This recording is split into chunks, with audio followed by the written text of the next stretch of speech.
ayer acerca de la importancia de la palabra de Dios en la vida de todo creyente y siguiendo lo que es la narración de Maús, los discípulos, a medida que iban escuchando las cosas que Jesús les iba diciendo sobre la palabra de tradición, sobre la palabra de Dios, su corazón se iba enardeciendo, pero identifican a Jesús en la fracción del pan, recuerdan lo que hizo en la última cena, se les abren los ojos, el ya resucitado desaparece, pero nunca ya pudieron olvidar que el que había pasado por la muerte ahora vive, y vive para siempre. La Eucaristía hace la Iglesia, y la Iglesia hace la Eucaristía, celebra la Eucaristía. Por eso comenzamos con este primer punto, la Iglesia en el plan salvífico de Dios. Quizás muchos de vosotros recordéis el eslogan de la segunda mitad del siglo pasado, Jesús sí, Iglesia no. Desgraciadamente todavía refleja una actitud muy extendida. El misterio de la Iglesia en el plan divino de salvación resulta extraño incluso para muchos de los miembros de nuestras comunidades. Incluso hay quien planteó, fuera de la Iglesia, un libro que se denominaba Cristianismo sin Iglesia. Muchos cristianos se distancian por diversas razones de la comunidad eclesial. Para la Iglesia, sin embargo, más acuciante que la crítica desde fuera es el fenómeno de la secularización interna, es decir, que acabemos asimilando los criterios de fuera, introduciéndolos en nuestra propia praxis cristiana. De esta manera, ¿cómo va a brotar una nueva energía misionera si los miembros de la Iglesia, en especial aquellos que la representan hacia afuera, están descontentos? Y lejos de identificarse con la Iglesia concreta, no la que tengo en la cabeza, la concreta, la de 2018, vive en contradicción interior con ella. La Iglesia solo puede actuar de forma atractiva e invitadora si su realidad intrínseca es presentada de forma creíble e inteligible por testigos convencidos. La Iglesia debe ser creída, vivida y realizada en la práctica de los cristianos. Si la Iglesia quiere vivir su misión y llegar en ella hasta el corazón de las personas, necesita una reorientación espiritual, así como perspectivas claras e inspiradoras por el núcleo del mensaje cristiano. El Papa Francisco invita a toda la Iglesia a redescubrir y visibilizar una vez más los fundamentos de la fe cristiana.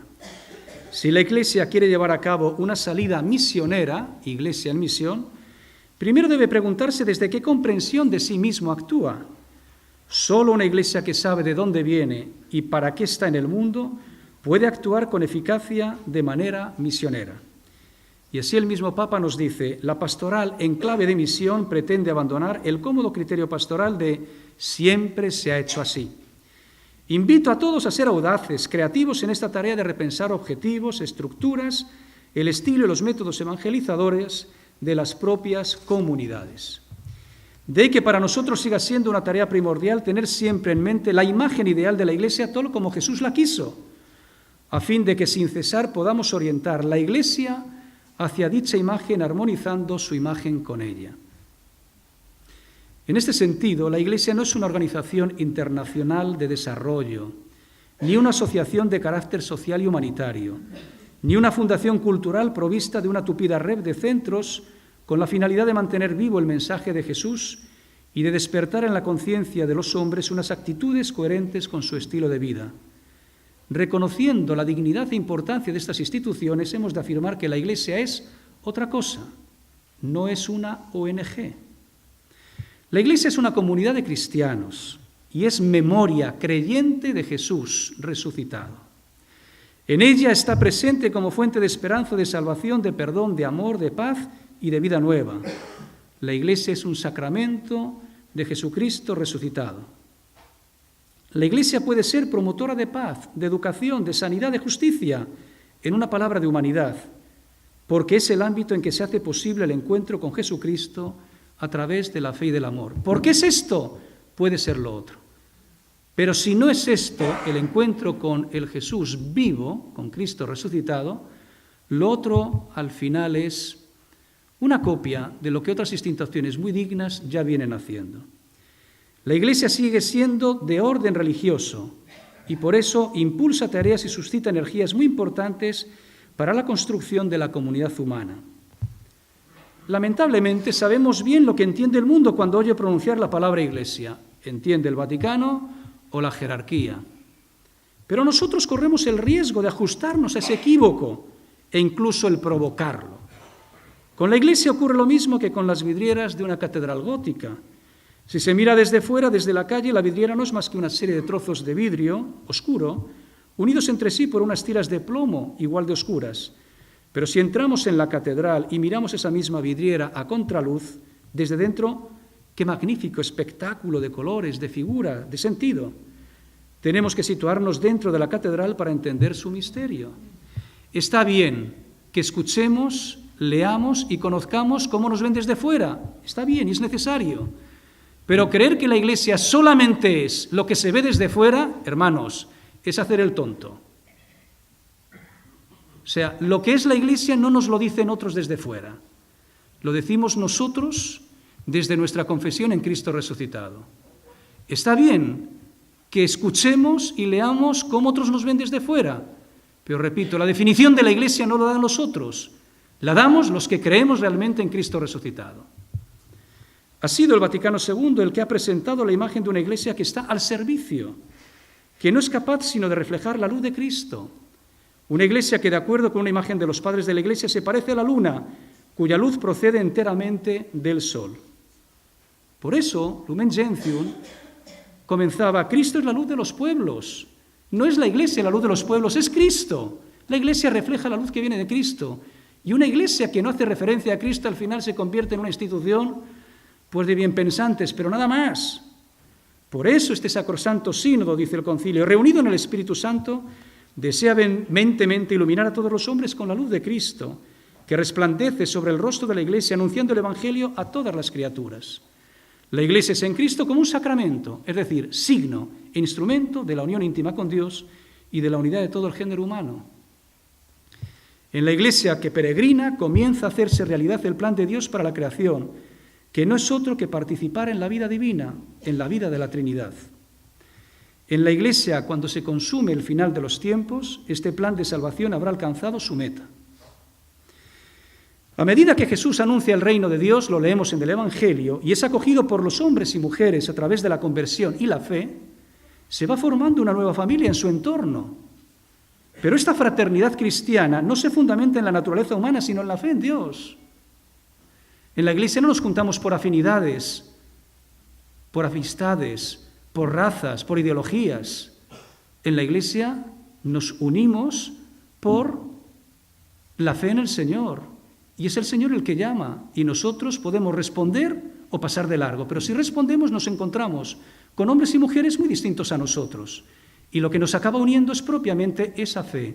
Es decir, la palabra que ha sido proclamada por otro y nosotros la hemos acogido en la fe.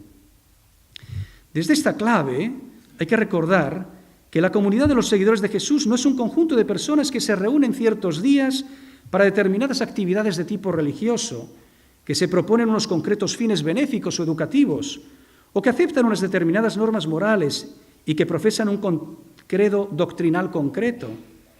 Tampoco es un grupo de personas que se sienten amigos o simpatizantes de Jesús de Nazaret a un nivel simplemente humano y por razones estrictamente humanas, porque fue un gran bienhechor de la humanidad, dando de comer a los hambrientos o curando a los enfermos, porque desenmascaró la hipocresía de los fariseos, porque purificó las actividades religiosas de los judíos, o porque tuvo una ética aceptable para todo hombre honesto y recto, o porque representó una oposición valiente a los poderes constituidos. Es esto, pero mucho más que esto. La Iglesia es ante todo un misterio de comunión. La comunión que emana de Dios toma cuerpo en las comunidades eclesiales en forma de acogida, de compartición de necesidades y bienes, de vínculos jurídicos, de confesión de la misma fe, de la profesión de una misma esperanza. Toda comunidad eclesial verdadera, con sus concreciones y límites, se revela como un sacramento de la comunión con Dios y con los hombres. La Iglesia, como pueblo de Dios reunido fraternalmente a partir de todos los pueblos y razas, Es pues la acción de Dios contra el caos producido por el pecado. Es comienzo, es signo, instrumento de paz y reconciliación que Dios ha prometido y que todos anhelamos. Así pues, la Iglesia misma es un fruto esencial de la actuación salvífica de Dios.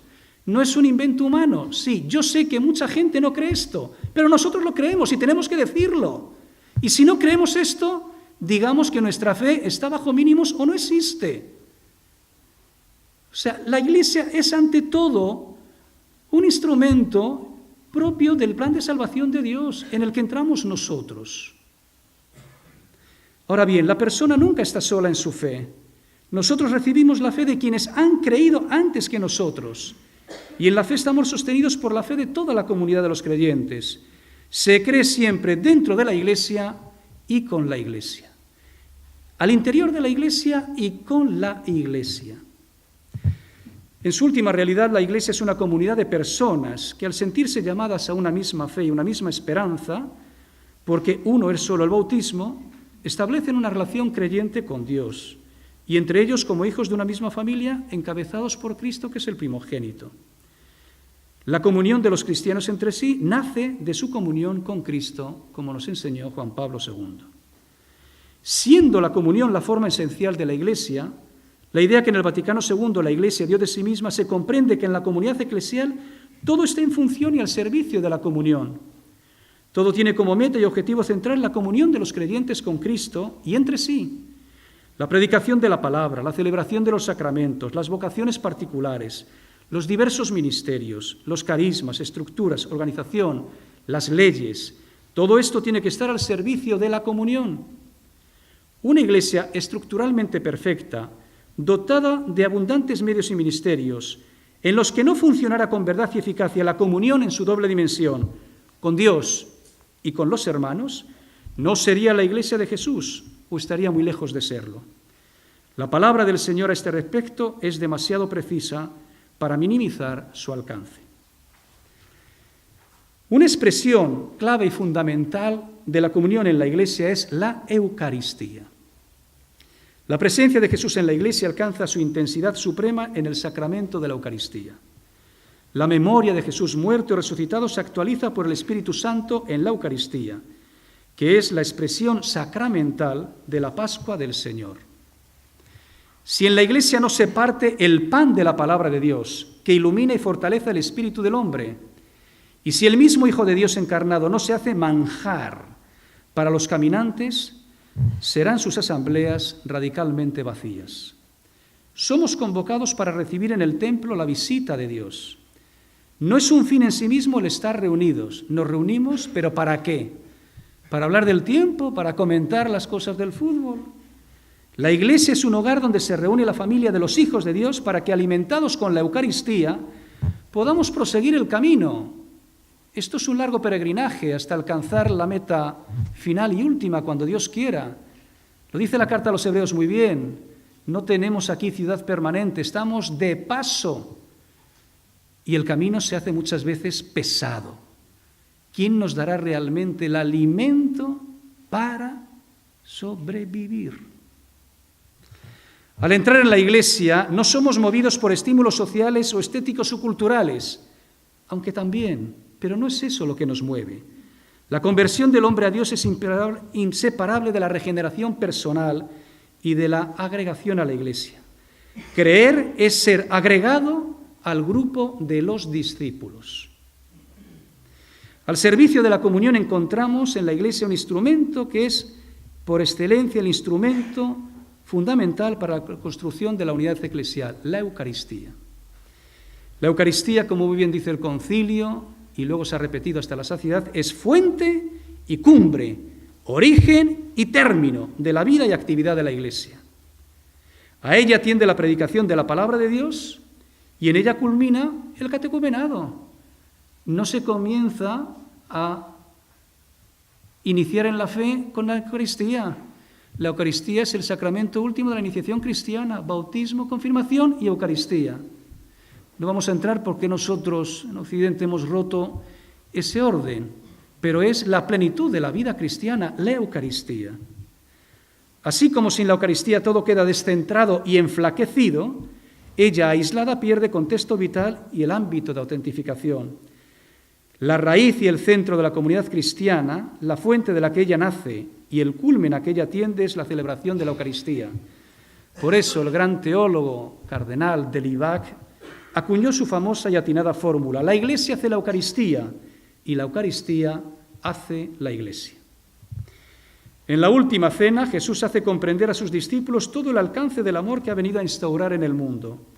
Os doy un mandamiento nuevo: amaos los unos a los otros como yo os he amado. Sobre la mesa puesta pan y vino. Jesús y los apóstoles alrededor de la mesa. Esa noche, sin embargo, el Señor habla como jamás lo había hecho y realiza unos gestos que nunca antes nadie había realizado. Los discípulos viven con el Maestro un tiempo de amor intenso, pero también la hora de la angustia y de las tinieblas. Llegada la hora, Jesús se puso a la mesa con sus discípulos y les dijo: «Cuánto he deseado celebrar esta Pascua con vosotros antes de morir». Es entonces cuando Jesús realiza dos gestos acompañados de la recitación de unas palabras. No es mucho, pero es lo suficiente para que la Iglesia viva de ellas hasta el día en que Él vuelva para poner fin y consumar la historia. En la Eucaristía se encuentra como concentrada la historia entera de Dios con los hombres. En ella toda la creación encuentra su centro. Allí donde el pan y el vino son transformados en Él, Cristo penetra en el corazón mismo de la materia y la coloca en el camino de la resurrección. Por eso la comunión eclesial y la Eucaristía son realidades inseparables. Y por eso Pablo era muy duro con la comunidad de Corinto cuando celebraban la Eucaristía, sin importarles que otros pasaran hambre. No puede haber auténtica comunión eclesial o no puede haber auténtica Eucaristía si luego la comunión eclesial está rota. La participación en el cuerpo y la sangre de Cristo hace precisamente que nos convirtamos en aquello que recibimos, dice el concilio. La Eucaristía apunta a la unidad de la Iglesia. Donde se predica el Evangelio y se celebra la Cena del Señor, está presente la verdadera y única Iglesia de Jesucristo. El cristiano que vive la eclesialidad en una comunidad determinada está a partir de ella en comunión con la Iglesia universal. Una comunidad cerrada se convierte en secta. En cada comunidad de fieles está presente y se manifiesta, actúa y realiza la única Iglesia de Jesucristo. La Iglesia particular al servicio de la nueva evangelización. La evangelización de nuestra cultura ambiente, es decir, el encuentro del Evangelio con los hechos y prácticas de una colectividad en la que estamos y pertenecemos, se realiza por medio de lo que denominamos Iglesia particular, para entendernos, una diócesis, al frente de la cual está el obispo. En este caso, la diócesis de Santander, con su obispo don Manuel al frente. Así, la doctrina conciliar viene a recordarnos que las iglesias particulares reciben de las costumbres y tradiciones de sus pueblos, de su sabiduría y doctrina, de sus artes e instituciones, todo aquello que puede contribuir a confesar la gloria de Dios, a ensalzar la gracia del Salvador y a ordenar debidamente la vida cristiana. Decreto ad gentes del Concilio Vaticano II. La Iglesia no se anuncia a sí misma, sino que tiene un bello y positivo mensaje que anunciar, el Evangelio que viene de Cristo. La misión de la Iglesia consiste en dar rostro a Cristo y su mensaje y acercárselo a las personas que aún no lo conocen en su significado profundo o que lo han perdido por diferentes circunstancias. Esta tarea no puede ser realizada por una comunidad eclesial que se haya referido a sí misma y gira en torno a sí misma. Toda renovación ha de comenzar por la oración y la profundización en la relación con Dios, a fin de que como creyentes individuales y como comunidad de creyentes nos vayamos configurando con Cristo. Una iglesia en salida es antes de nada una iglesia cuyos miembros salen en común hacia Dios. Quien se pone en camino hacia Cristo encontrará también el camino hacia los hombres, pues allí donde estos perciben que no actuamos por iniciativa propia, sino que somos enviados de Cristo, allí se hace patente que no queremos otra cosa que hacer perceptible y experimentable el amor de Dios. Cuando hablamos de iglesia particular, iglesia local o diócesis, hacemos referencia a una célula viviente del pueblo de Dios que refleja y actúa la vida y la misión de la Iglesia en un lugar determinado y en un contexto particular. Es, por tanto, la realización local del misterio de la Iglesia. Ha sido el Concilio Vaticano II el que ha redescubierto el valor teológico y pastoral de la Iglesia particular, de las diócesis. Esta nueva conciencia de la Iglesia local no estaba explicitada en la eclesiología anterior, en la que predominaba una visión más jurídica y societaria, centrada en la autoridad suprema del Papa, que como pastor universal tenía representantes de su ministerio en cada una de las diócesis. El obispo, los obispos no son delegados del Papa. Los obispos no son delegados del Papa. Son obispos también como el Papa, en comunión lógicamente con él, con el ministerio, el sucesor de Pedro, pero no son como representantes o delegados del Papa. Esta nueva conciencia de la Iglesia es la que nos invita a profundizar en esta nueva perspectiva conciliar. La realidad de la Iglesia brota y se constituye en las comunidades locales concretas, que en su comunión forman la Iglesia universal.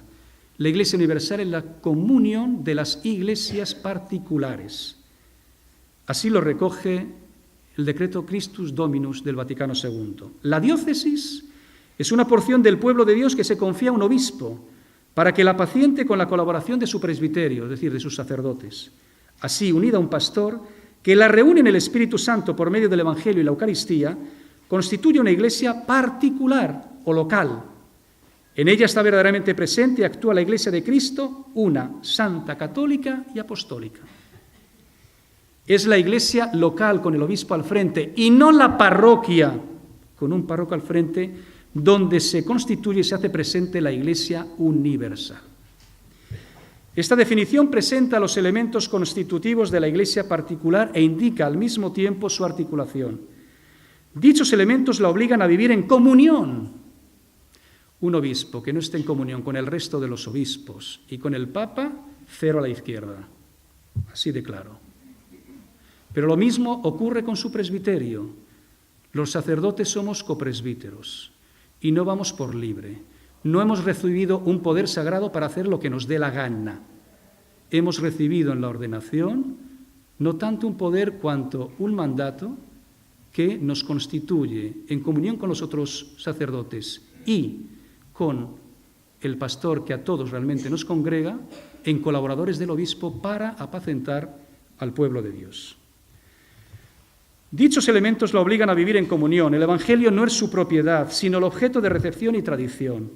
El conjunto de los dones del Espíritu no se encuentra sino en el conjunto de la Iglesia. La Eucaristía hace de las iglesias un solo cuerpo. El ministerio episcopal expresa visiblemente la comunión entre las iglesias. Resulta pues evidente que si una iglesia local se creyera autosuficiente, ya no podría presentarse como una manifestación plena de la Iglesia de Dios. Por tanto, aunque la iglesia particular no debe ser entendida como una circunscripción administrativa de la iglesia total, en el corazón de cada iglesia particular está presente en principio toda la Iglesia universal. Parroquia evangelizadora. La Iglesia comenzó su andadura como comunión de comunidades domésticas bajo la responsabilidad del obispo, ayudado por su colegio presbiteral y sus diáconos. La parroquia, con su presbítero al frente, surgió para adaptar la primitiva acción pastoral urbana a las zonas rurales recién evangelizadas. Desde el siglo IV, cuando aparecen las parroquias rurales, con una organización permanente hasta nuestros días, la parroquia ha sufrido muchas transformaciones, lo cual no le impide ser la institución principal de la acción pastoral, donde se desarrolla cuantitativamente la vida cristiana y el canal más importante de información y comunicación de la Iglesia. La parroquia, que ha sido sacudida por el fenómeno de la urbanización, sigue siendo una referencia importante para el pueblo cristiano, incluso para los no practicantes. Ella es una casa de familia fraternal y acogedora, donde los bautizados y los confirmados toman conciencia de ser pueblo de Dios. La parroquia, desde su nacimiento, lleva en su esencia la prolongación de la Iglesia particular y de la Eucaristía episcopal, que se despliega para que la realidad eclesial sea realmente una experiencia concreta.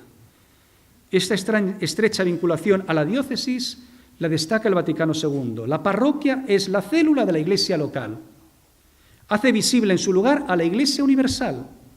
Representa a la Iglesia visible extendida por todo el mundo. El presbítero hace presente al obispo en cada congregación local de fieles. Dos son las coordenadas que enmarcan la renovación de la parroquia a favor de un nuevo impulso evangelizador. Una, la recuperación de la centralidad de la Iglesia particular, es decir, de la Iglesia local, con el obispo al frente, de donde reciben las parroquias su eclesialidad. Repito, las parroquias sin comunión con el obispo pierden esa eclesialidad. Y dos, la cultura de la increencia que se extiende por nuestras sociedades del bienestar y que obliga a las parroquias, nos obliga a todos nosotros, a redefinir las tareas de cara al nuevo interlocutor. Respecto a la primera, hemos de afirmar que la Iglesia particular es una comunidad evangelizadora completa. ¿Qué significa esto?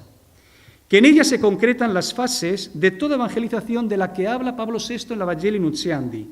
Es decir, hay anuncio, testimonio, iniciación, celebración, transformación de la humanidad. Respecto a la segunda, es decir, a la incredulidad, que lógicamente se va extendiendo en nuestra sociedad, todos los estudios e investigaciones sobre la sociedad occidental en general y la española en particular destacan la increencia como un rasgo que la define. Se trata no tanto de un rechazo abierto y sistemático de Dios cuanto de una actitud de indiferencia y falta de sensibilidad ante el planteamiento mismo de su existencia. Algo que, no lo olvidemos, está afectando de manera singular a los jóvenes, pues se mire como se mire, la aceptación de la idea, concepto, realidad de un Dios trascendente desciende porcentualmente.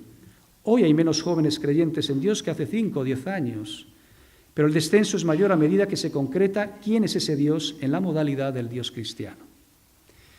3 son los campos que la Iglesia particular encomienda a una parroquia. Primero, la globalidad de la acción pastoral, que significa, a la parroquia le corresponden todos los niveles de creyentes, que encuentran en ella lo imprescindible para vivir su fe, así como todo lo que se refiere a la vida cristiana en sus dimensiones de comunión, servicio, transmisión de la fe y liturgia. 2, que es fundamental, la territorialidad, gracias a la cual la comunidad cristiana toma cuerpo encarnándose en un elemento humano tan irrelevante como el territorio, a la vez que este es un recuerdo permanente de unos hombres que en ese territorio concreto son objetos de la misión de la Iglesia y señala quién es y cuál es la comunidad concreta al que le corresponde esa tarea. Al dar prioridad al territorio estamos afirmando la superación de todo elitismo y la apertura al pueblo. La parroquia se constituye como una comunidad institucionalizada, variopinta, plural, abierta a personas muy diferentes y a pequeñas comunidades también abiertas. La territorialidad también conlleva un cristianismo sin adición, sin añadidura. Si pretendo formar parte de una asociación cristiana, además de ser cristiano y bautizado, tengo que aceptar una serie de requisitos de esa asociación. Por el contrario, cuando voy a mi parroquia solamente se me pide ser bautizado y vecino. Cristianos sin otros añadidos o pretensiones. En la ciudad uno puede, es cierto, pertenecer jurídicamente por domicilio a una parroquia y sin embargo estar adscrito vitalmente a otra parroquia. Y esto porque estamos en un territorio abierto y porque no exige identificación. La elección de un territorio en el que plantar las raíces es lo que permite la visibilidad, pero también la proximidad, la cercanía con la gente y, por tanto, puede ser ocasión de solidaridad con la población local, de afecto hacia ese ambiente vital y hacia sus habitantes. Y tercero, la maternidad cristiana de la parroquia. La parroquia nos ha engendrado a todos nosotros en la fe, a través de los sacramentos de la iniciación cristiana. La parroquia es para nosotros madre en la fe. Si la iniciación cristiana quiere introducir a la plenitud del misterio de la misión eclesial a los nuevos creyentes, solamente puede hacerlo allí donde la globalidad de la vida cristiana está y se manifiesta, y eso no es otra cosa que la misma parroquia. El ámbito parroquial hoy ofrece grandes posibilidades para impulsar la nueva evangelización, pero también hemos de señalar limitaciones que urgen a extender la acción evangelizadora más allá de la parroquia. No podemos padecer de parroquialitis, creer que todo se juega en la parroquia. La parroquia sigue siendo necesaria, muy necesaria, pero no abarca todo lo que es la tarea evangelizadora de la Iglesia.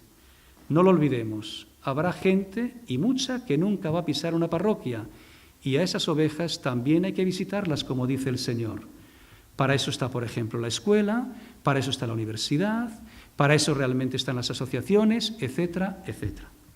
Si por un lado la parroquia es la comunidad que al estar arraigada en un territorio mejor asegura la consolidación y continuidad de la vida cristiana en un lugar, la manifestación visible más concreta de la Iglesia, de donde les puede llegar el anuncio de Jesucristo, también es cierto que la parroquia no puede promover de forma adecuada una acción evangelizadora en determinados ambientes, como el mundo estudiantil o el universitario, que quedan lejos de la pastoral parroquial y exigen un estilo de presencia capaz de ejercer una acción transformadora.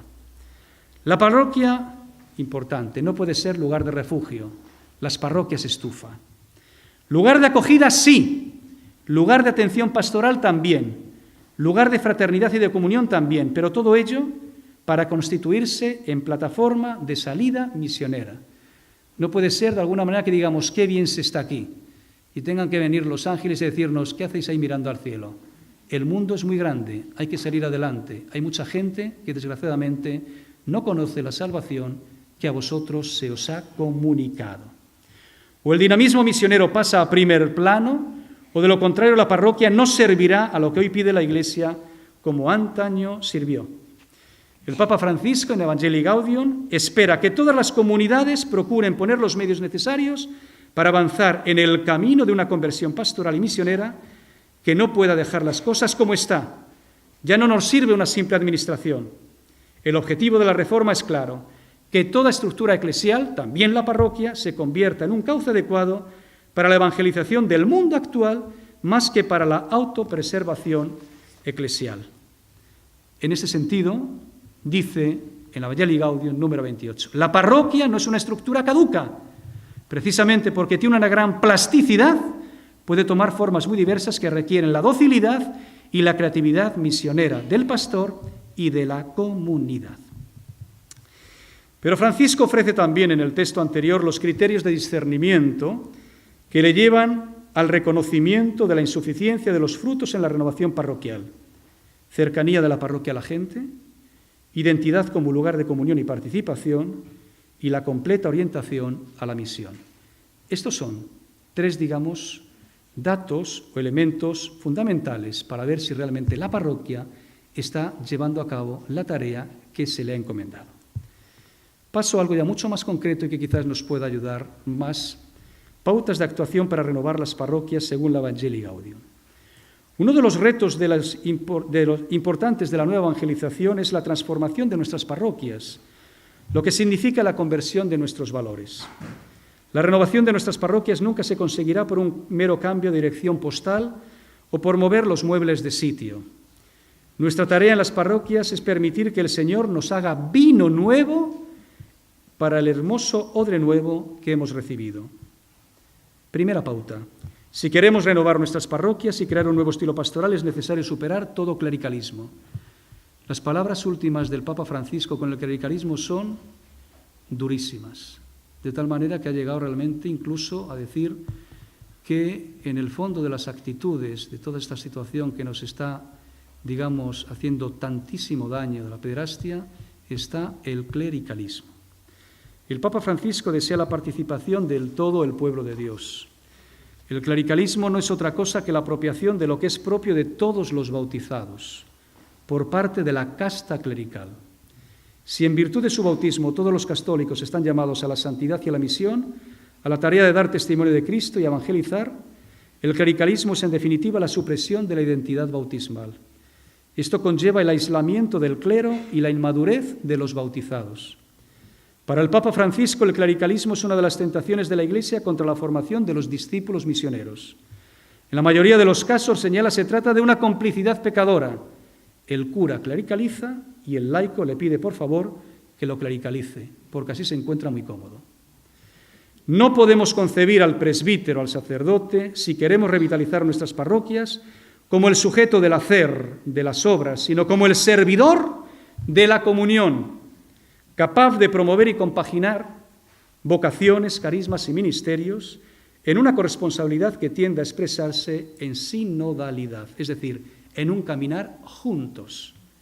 Lo de San Agustín, con vosotros cristianos, para vosotros obispo. Lo primero, una gracia, lo segundo, una gran tentación y una gran carga. 2. Una iglesia autorreferencial que gira alrededor de sí misma es una iglesia enferma. La alternativa solo puede ser una iglesia misionera, en salida, que salga no solo a las periferias, sino también a las periferias de la existencia humana. En la situación actual es sumamente importante que las personas dejen de vincular la fe y la Iglesia solamente con mandamientos y prohibiciones. Una pastoral en clave misionera, nos dice Francisco, no se obsesiona por la transmisión desarticulada de una multitud de doctrinas que se intenta imponer a fuerza de insistencia. Cuando se asume un objetivo pastoral y un estilo misionero, que realmente llega a todos sin excepciones ni exclusiones, el anuncio se concentra en lo esencial, que es lo más bello, lo más grande, lo más atractivo y al mismo tiempo lo más necesario. 3. Es propio del ministerio sacerdotal, como nos recuerda el Vaticano II, conducir al pueblo de Dios. Si la Iglesia quiere llevar a cabo un movimiento de exigencia misionera, necesitamos pastores que lideren al pueblo de Dios para, saliendo de sí mismos, conducirlos hacia las periferias. Esto requiere algo más que un buen gestor al mando del timón. Se necesitan pastores que a veces estarán delante para indicar el camino y cuidar la esperanza del pueblo. Otras veces estará simplemente en medio de todos ellos con su cercanía sencilla y misericordiosa, y en ocasiones deberá caminar detrás del pueblo para ayudar a los rezagados, y sobre todo porque el rebaño mismo tiene olfato para encontrar nuevos caminos. 4. Redescubrimiento del primer anuncio o querigma como centro de toda actividad evangelizadora. Uno de los talleres que estáis trabajando es esto mismo. Mirad, estamos respondiendo a gente que nos llena de nuevas con una catequesis que es tanto como responder a preguntas que la gente no se hace. Lo primero es el querigma. Si no hay querigma, la catequesis es como llover sin ningún sentido. El querigma es el anuncio de lo central. Hermano, tu vida tiene sentido, Dios existe y Cristo ha venido para salvarte. Si no sabemos comunicar eso, si no sabemos de alguna manera provocar preguntas en el interlocutor que les lleven a preguntarse quién realmente puede satisfacer esa sed que lleva dentro, para lo cual tendremos que anunciar el querigma, lo que viene a continuación, la catequesis, no sirve de nada. 5. Redescubrimiento de los procesos de crecimiento. Más que nunca, nos dice Francisco, necesitamos de hombres y mujeres que desde su experiencia de acompañamiento conozcan los procesos donde campea la prudencia, la capacidad de comprensión, el arte de esperar, la docilidad al espíritu para cuidar entre todos a las ovejas que se nos confían de los lobos que intentan disgregar al rebaño. 6. Las categorías de comunión y pueblo de Dios aplicadas a la Iglesia son centrales en la Evangelii Gaudium. Por eso es necesario mejorar los planes pastorales para que se promueva gradualmente la corresponsabilidad de todos los miembros del pueblo de Dios. Esto exige un cambio de chip, de mentalidad, en particular por lo que respecta a los laicos, pasando de considerarlos colaboradores del clero a reconocerlos como corresponsables del ser y actuar de la Iglesia, favoreciendo la consolidación de un laicado maduro y comprometido. 7. Hemos de trabajar para que la familia se convierta en la primera mensajera del Evangelio. Como nos ha recordado el cardenal Casper, las familias necesitan a la Iglesia y la Iglesia necesita a las familias para estar presente en medio de la vida y en los ámbitos de la vida moderna. Por eso el Papa Francisco nos recuerda en Amoris Laetitia que la familia se convierte en sujeto de la acción pastoral mediante el anuncio explícito del Evangelio y el legado de múltiples formas de testimonio. 8. Rechazo de la mundanidad espiritual, expresión que él toma de su mentor y teólogo de cabecera, Henri de Libac, jesuita como él. Como no podía ser de otra forma, el Papa Francisco rechaza que la Iglesia se adapte al statu quo, al orden establecido. La mundanidad espiritual que se esconde detrás de apariencia de religiosidad, incluso de amor a la Iglesia, es buscar en lugar de la gloria del Señor, la gloria humana y el bienestar personal. Es un modo sutil de buscar los propios intereses y no los de Cristo Jesús. Toma muchas formas, de acuerdo con el tipo de personas y con los estamentos en los que se enquista. Por estar relacionada con el cuidado de la apariencia, no siempre se conecta con pecados públicos y por fuera todo parece correcto. Pero si invadiera la Iglesia, sería infinitamente más desastrosa que cualquier otra mundanidad, simplemente moral. 9. Dios nos primerea. Esto un alemán nunca lo podrá decir, cosa que el español tiene esta posibilidad. Un alemán tendrá que decir, Dios se anticipa, pero es mejor decir así, Dios nos primerea, es decir, nos precede. La gratuidad de Dios, su gracia, se adelanta. Si la actitud de Dios es primerear, esa misma actitud es la que tiene que caracterizar a todo cristiano, que significa, hermano, no esperes a que la Iglesia venga, sal al encuentro de los otros. Porque va a llegar un momento en que de tanto esperar a los que están fuera, no te preocupes, tienen otros sitios más interesantes a los que ir. O sales o cerramos. 10, la parroquia se debe involucrar en un compromiso social de la fe. El Papa Francisco llama a la Iglesia a realizar su misión salvífica en el mundo como un camino dialogal. Una Iglesia en camino de evangelización debe entablar diálogo con las culturas y sociedades existentes en el mundo. El Papa Francisco ve este camino dialogal de la Iglesia como parte de la dimensión social de la evangelización y como contribución a la paz en el mundo. Nuestra principal tarea consiste en ofrecer respuestas a la pregunta por la identidad y la relevancia de la fe cristiana. Si nos acomodamos en exceso a las expectativas e ideas de la gente, la fe corre peligro de perder su identidad y con ella también su relevancia. Pero si por el contrario, movida por el miedo, nos aislamos en torno a la identidad, no cumple en último término con el encargo de presencia en el mundo que ha sido encomendado, ni conserva su relevancia para los seres humanos en la actualidad. Y por último, hacer frente a algunas tentaciones que acechan a los agentes pastorales. La primera que señala es bastante común en los países del mundo occidental, y es que hoy se puede advertir en muchos agentes pastorales, incluso en personas consagradas, una preocupación exacerbada por los espacios personales de autonomía y de distensión. Así pueden advertirse en muchos agentes evangelizadores, aunque oren, una acentuación del individualismo, una crisis de identidad y una caída del fervor. Son 3 males que se alimentan entre sí. Segundo, hace referencia a la acedia pastoral, es decir, a un decaimiento, a una falta de sentido. El problema no es siempre el exceso de actividades, sino sobre todo las actividades mal vividas, sin las motivaciones adecuadas, sin una espiritualidad que impregne la acción y la haga deseable. La tercera, el pesimismo que reina entre nosotros. Una de las tentaciones más serias que ahogan el fervor y la audacia es la conciencia de derrota que nos convierte en pesimistas quejosos y desencantados con cara de vinagre. Un evangelizador no debería tener permanentemente cara de funeral. Esto va a ser colgado en la página web vuestra. Dejo para el diálogo el último, punto que podáis realmente leer vosotros sobre las motivaciones para un renovado impulso misionero, para que tengáis vosotros más tiempo ahora también para preguntar. Muchas gracias.